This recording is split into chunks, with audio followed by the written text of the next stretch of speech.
Dan, you know, like about the rawness of the colour here, but you know, like the rawness of all current social media influences are all based on fluorescent colours here. That's Miss Pink.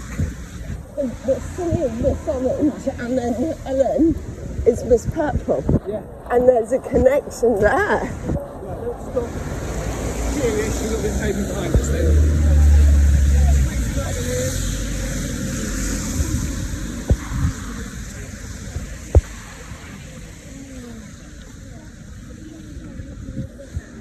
Everybody happy? Perfectly, yes. We're a very quiet bunch. There's no heckling, it's great. Come forward a bit and squeeze in. Do you want some heckling? When you're able.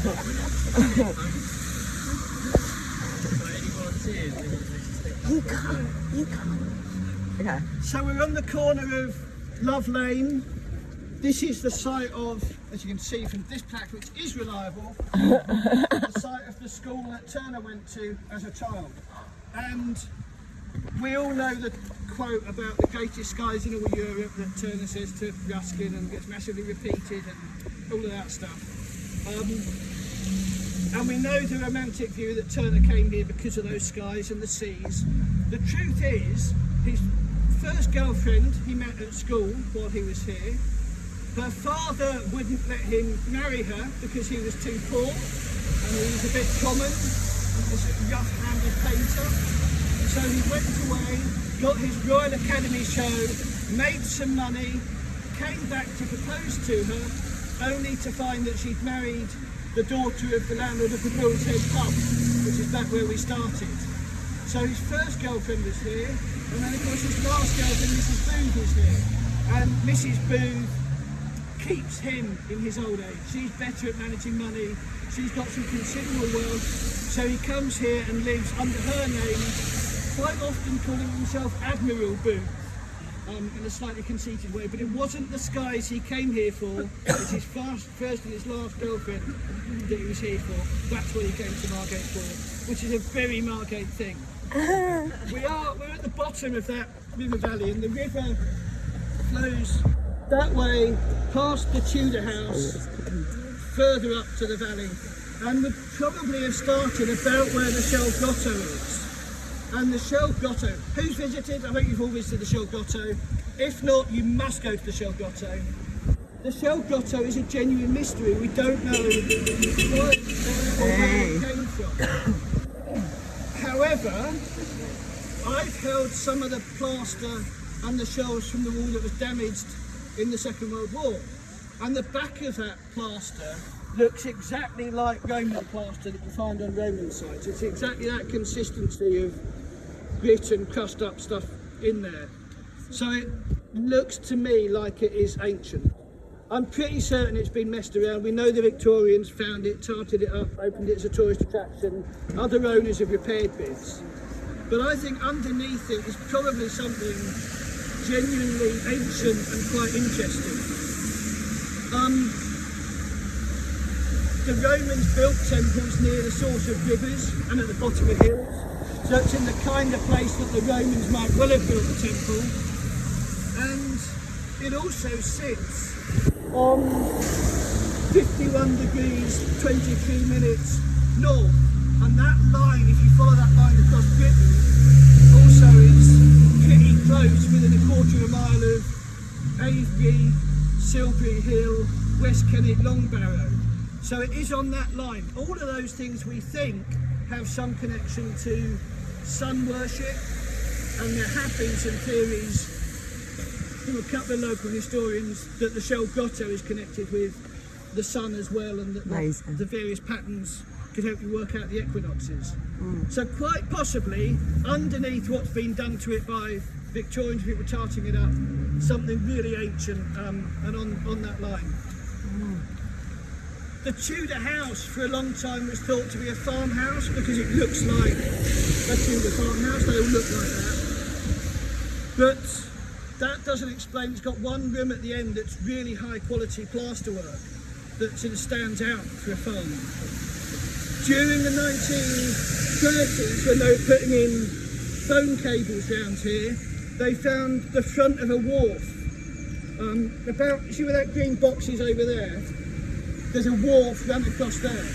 So it's actually quite likely that the Tudor house, and I think these buildings behind us as well, are part of that original Margate Harbour Club and would have been connected to the harbour. And we know that even up to 1588, the Spanish Armada, there's talk of some of the boats connected with the Spanish Armada being brought in and moored in Margate Creek, which is this bit here. So there's quite a possibility that there's some kind of harbour front down here as well. We'll walk up and stop outside Margate Caves for your next bit. So back up the hill again. The sun is God. Do you want to debunk that Turner said that on his deathbed? So was that seen as one of the tallest points of Margate? Because I went, and the Machu Picchu, the tallest point is the sun worshipping point to the specific god. Yeah. Would that tally with that, do you reckon? I reckon. Because that means that could have been a ceremonial room.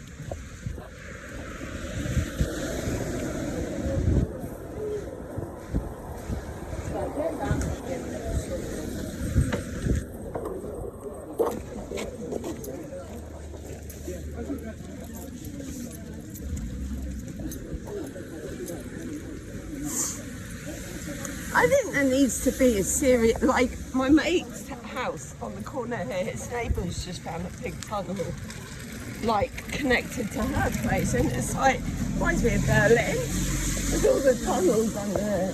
Apparently there's a tunnel under Union Crescent from the post office to Tracy. Yeah, they're all connected though. It's like, is there a book on this? Because it's like, it seems super vast.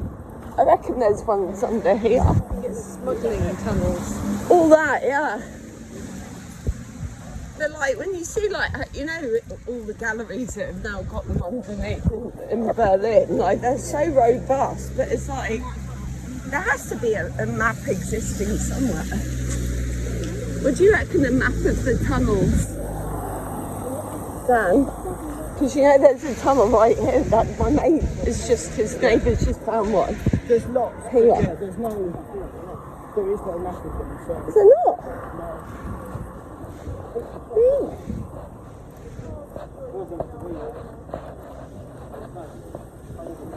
That's one of my favourite houses.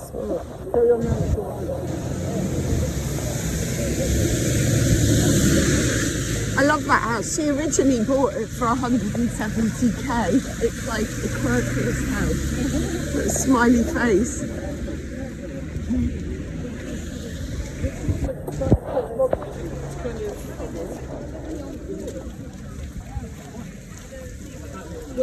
This bit was heavily bombed out. Right. And some of these were destroyed by bombs. Quite likely.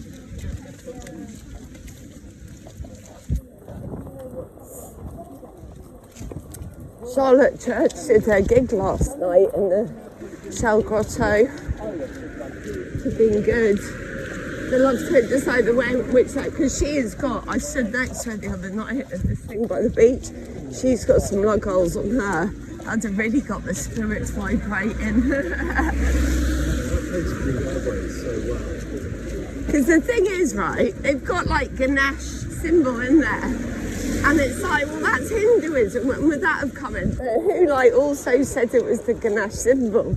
It's quite interesting about like all these words compiled on the map of Shell Grotto. I see it as pre-Roman fertility symbols. Do you? Yeah. Okay. There's a narrative there. They call things like flowers in there, and that's vaginal, or chalices again. But you also have skeletons, because in a pagan context, it's dualism. So you have life, but you can't celebrate life without also remembering death. But going into it without a framework means that you forget the very names of things, right? Yeah. It's just that one's so specific to Hinduism that you're like, where did that come from? Turn your steps down this way. Who gave the current symbolism to the Shell Grotto then? So I was saying about the Ganesh symbol. It's like, There's so many symbols in there you can work out anything you want. Right, who's been to Margate Caves? no. Again, if you haven't, go and visit. Margate Caves originally sat behind the house that was on this site, and the house would have sat pretty much where the new visitor centre now is. And for a long time, the story was that it was Northumberland House and belonged to a rich man who came down to the seafront and built himself a nice house. We now know that the house was originally called Guyon House, and it belonged to Margaret Guyon, who's a school teacher. And we've seen Turner's school that he went to down the road. There were lots of these little schools dotted around Margate. Probably over 100 at the peak, Georgian through the Victorian period. And this is one of them. Margaret Guyon, though, is exceptional and an incredibly important person in our nation's history that's been overlooked again, because she had the radical belief with this schoolhouse that you could teach maths and physics and astronomy to girls. She was the first person to do this, so 1780s, 1790s. She was the first person to teach those subjects to girls, and she teaches them here. And that leads to her writing a series of books, and the books are effectively crowdfunded. They're published by subscription, so you buy an advance subscription to her next book, and when she's got enough subscribers, the book is published. And in amongst the people that subscribe to her books are all the great and good of maths, astronomy, physics throughout that period. The Astronomer Royal and all sorts of people are subscribing to her teaching that she's first done for girls. Incredibly important person. She's also really interesting because in some of her work she starts to pick up on things that she thinks are going to come sort of slightly in the future. She does a lot around electricity. In the early days of electricity, she writes around electricity. And in one of her books, she also puts forward the idea that one day we'll have proper flight, and that we'll have people called aeronauts who can fly machines for us. So she's a really interesting woman, and again, was overlooked until I was involved in building this, until we found that story of her being the owner and then dug deep. Following on from that, a couple of proper academics who've researched her, and she's gone from being a little stub on Wikipedia to a proper, well-cited article, so she's now firmly in the history books. The Margate Caves were opened at different times to tourists, and they were marketed at one point as Vortigern, the Viking King's secret underground palace. At another point, they're smugglers' caves.